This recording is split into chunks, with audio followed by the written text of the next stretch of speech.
The morning sun cast long shadows across the marble floors of Westminster Abbey as Kate stood before the ancient throne. Her emerald gown, heavy with embroidered gold thread, seemed to weigh more with each passing moment. The crown upon her head felt like it carried the weight of centuries, pressing down on her temples with an intensity that made her vision blur at the edges. William watched from his position beside the Archbishop, his blue eyes tracking every subtle movement of his wife's form. He knew her better than anyone in that vast hall filled with dignitaries, nobles, and cameras, broadcasting to millions around the world.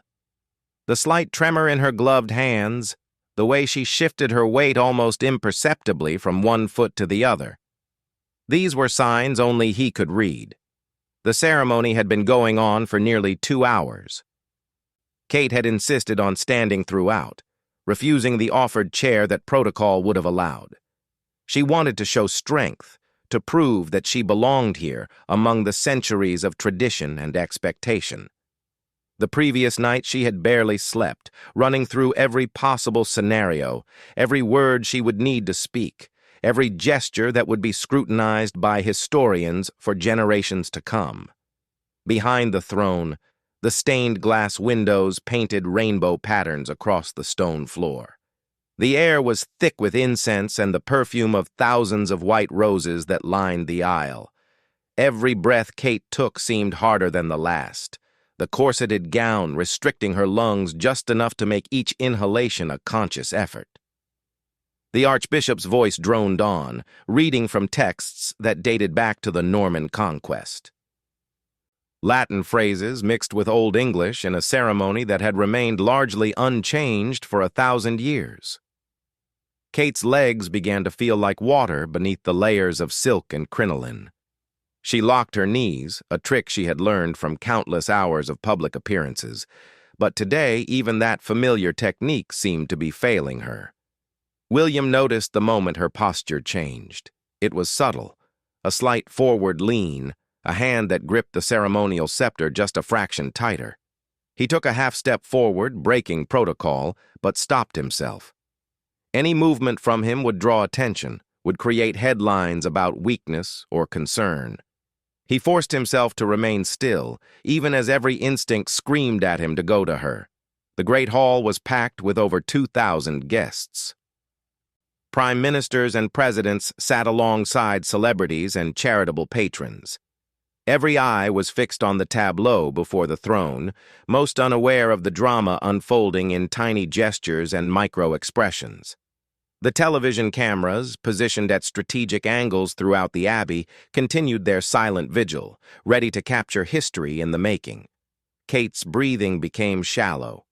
The edges of her vision darkened further, and she felt a strange disconnection from her body, as if she were floating above the scene, watching herself from one of the ancient carved angels that gazed down from the vaulted ceiling.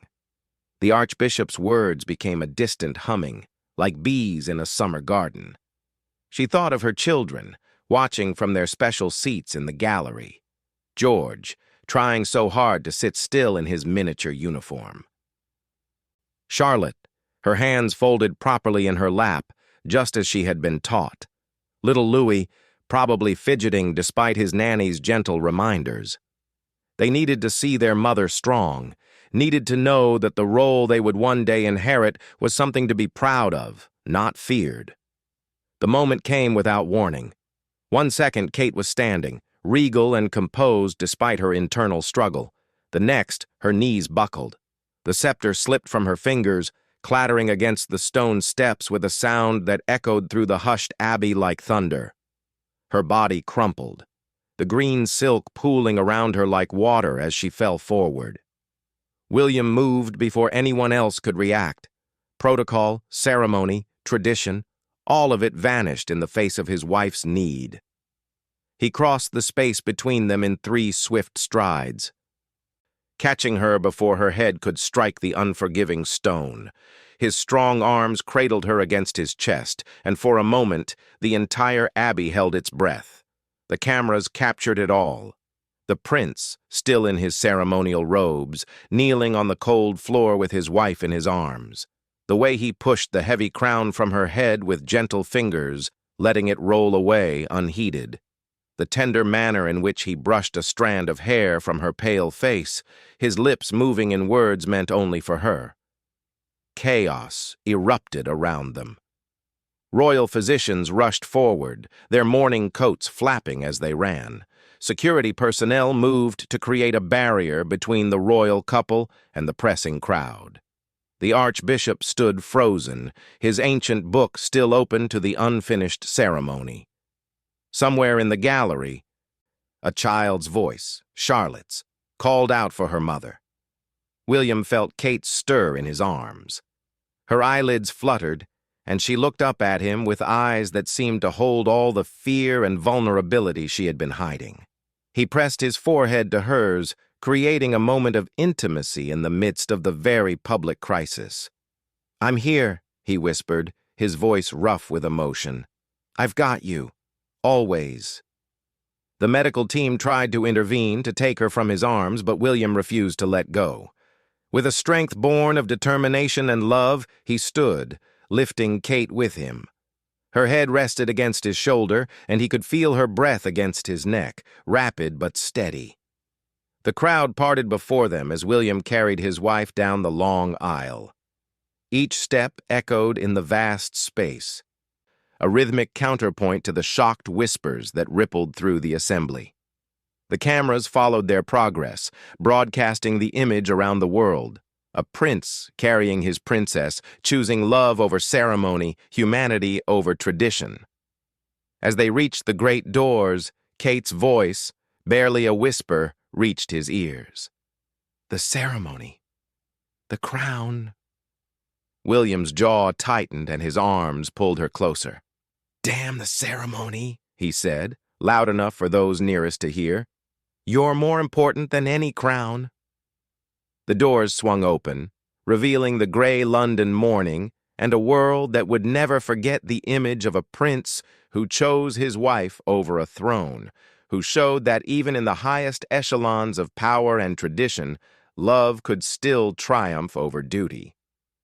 Behind them, the abbey buzzed with unprecedented activity. Protocols that had stood for centuries crumbled in the face of genuine human drama.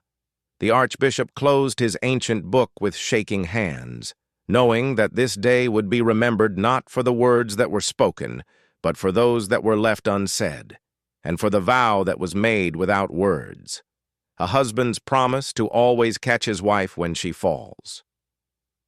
The private medical wing of St. Mary's Hospital had been cleared within minutes of the royal motorcade's arrival.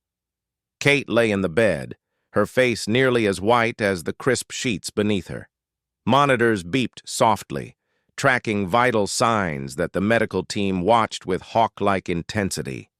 The emerald gown had been carefully removed, replaced by a simple hospital gown that made her look impossibly young and fragile. William sat beside her bed, his ceremonial robes discarded in a heap on a nearby chair.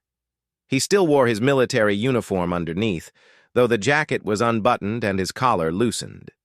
His hand never left hers, his thumb tracing gentle circles on her palm as if the motion could somehow transfer his strength to her. The doctor, a woman in her 50s with kind eyes behind wire-rimmed spectacles, finished her examination and pulled William aside.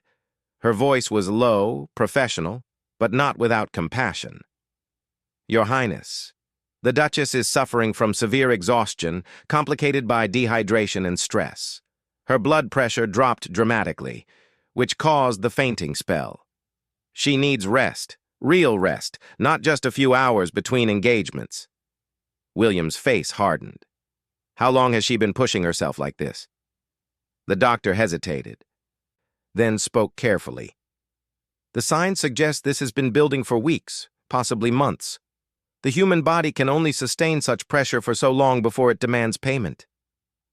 Through the windows, William could see the crowd gathering outside the hospital. News vans lined the street, their satellite dishes reaching toward the gray sky like modern prayer wheels.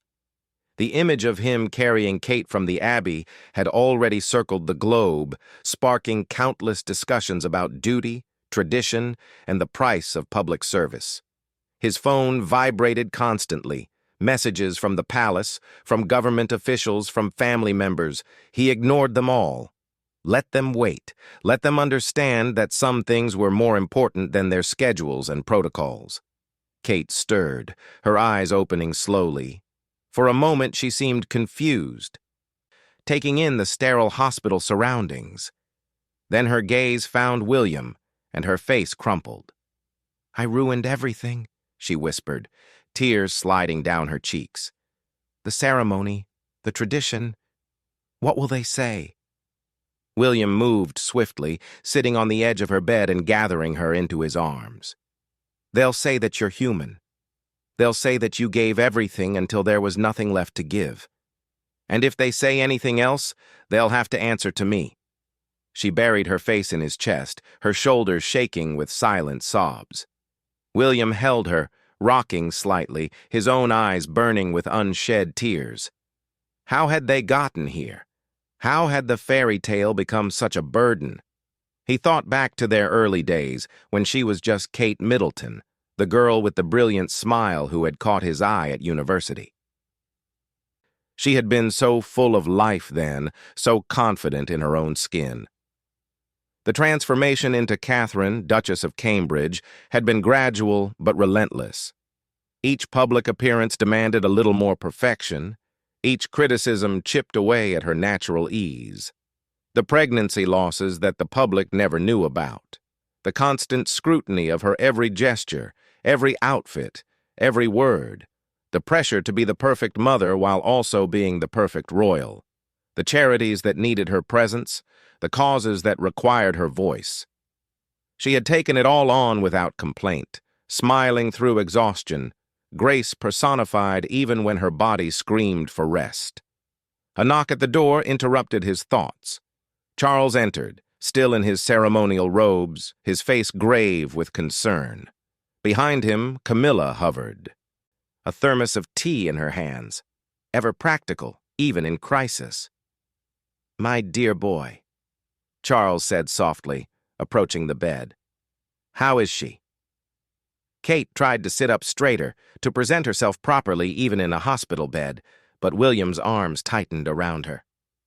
"She's exhausted, Father, completely drained, and she's not getting up until the doctors say she's ready, no matter what anyone says." Charles nodded slowly. He looked at Kate with unexpected tenderness.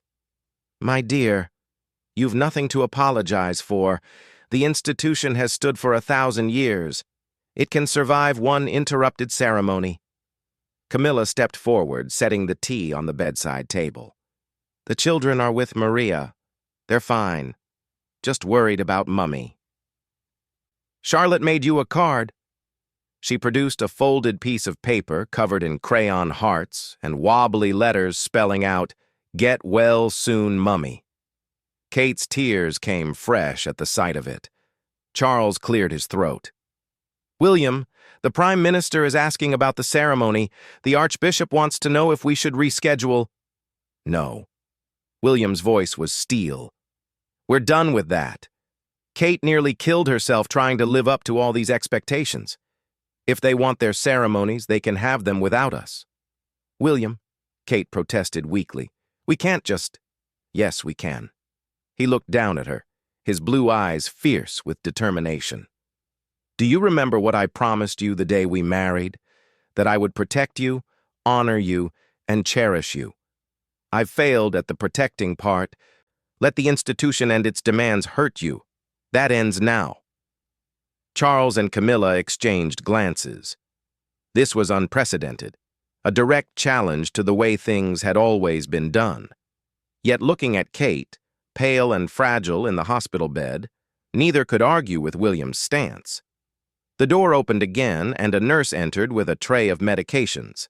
As she administered them, checking Kate's vitals, William made a decision that would reshape their future. "Father, I need you to call a meeting with the senior courtiers. Things are going to change. The schedule, the expectations, the constant demands, all of it needs to be reevaluated. Kate and I will fulfill our duties, but on terms that don't destroy us in the process. Charles studied his son's face, seeing echoes of Diana in his determination to protect his wife from the machinery that had consumed so many before her. Slowly, he nodded. I'll make the calls. Perhaps it's time we remembered that the strength of the monarchy lies not in rigid tradition, but in its ability to adapt. After Charles and Camilla left, the room fell quiet except for the soft beeping of monitors. Kate dozed, the medications taking effect, while William maintained his vigil. His phone continued to buzz, but he had made his choice. The world could wait. As the afternoon sun broke through the London clouds, painting golden streaks across the hospital room, William made a silent vow. Never again would he let duty come before his family's well-being. Never again would he watch his wife push herself to the breaking point for the sake of tradition. Outside, the crowd continued to grow. Among them were not just royal watchers and media, but ordinary people who had seen the images from the Abbey. Mothers who understood exhaustion, workers who knew the weight of impossible expectations. They held signs not of criticism, but of support. Rest well, Kate. Family first. We stand with William and Catherine. Social media exploded with similar sentiments. The hashtag #YouLetKateRest trended globally. Stories poured in from people who had pushed themselves too hard, who had collapsed under pressure, who understood that even duchesses were human. In her sleep, Kate's hand tightened around William's. He lifted it to his lips, pressing a gentle kiss to her knuckles. "Sleep, my love," he whispered. "I'll guard the door. No one will demand anything of you until you're ready. This I swear, not as a prince, but as your husband. You'll never face a fall alone again."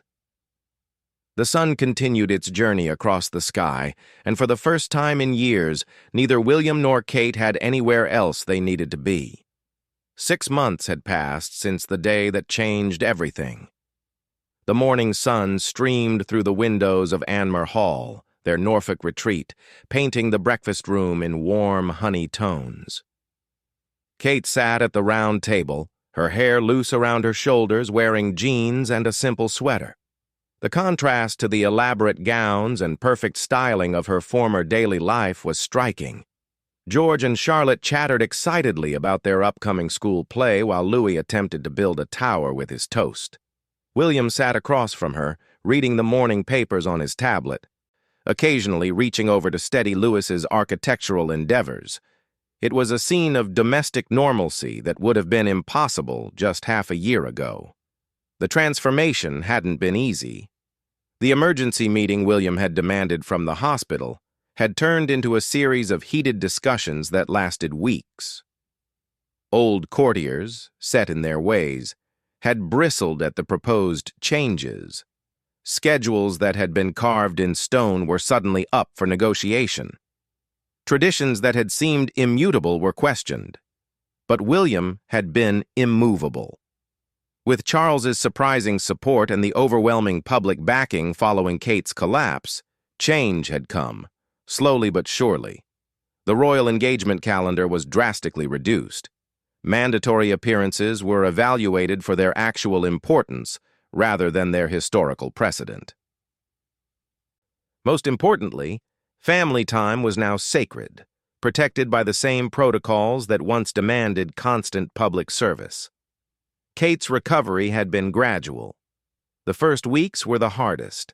She would wake in panic, convinced she was late for an engagement, only to have William remind her that there was nowhere she needed to be. Years of conditioning didn't disappear overnight. The need to be perfect, to never show weakness, to always put duty first, these habits died hard. Dr. Sarah Matthews, the therapist William had quietly arranged, visited twice a week. In the privacy of their home, away from judging eyes, Kate slowly learned to voice the fears and pressures she had internalized for so long. The constant comparisons to Diana, the criticism of her middle-class background. The impossibility of being a perfect mother while also being a perfect princess. "Mummy, are you listening?" Charlotte's voice broke through Kate's reverie. Kate smiled, reaching over to smooth her daughter's hair. "Sorry, darling. What were you saying about the play?" "I'm going to be a tree, the most important tree in the whole forest." "That's wonderful, sweetheart."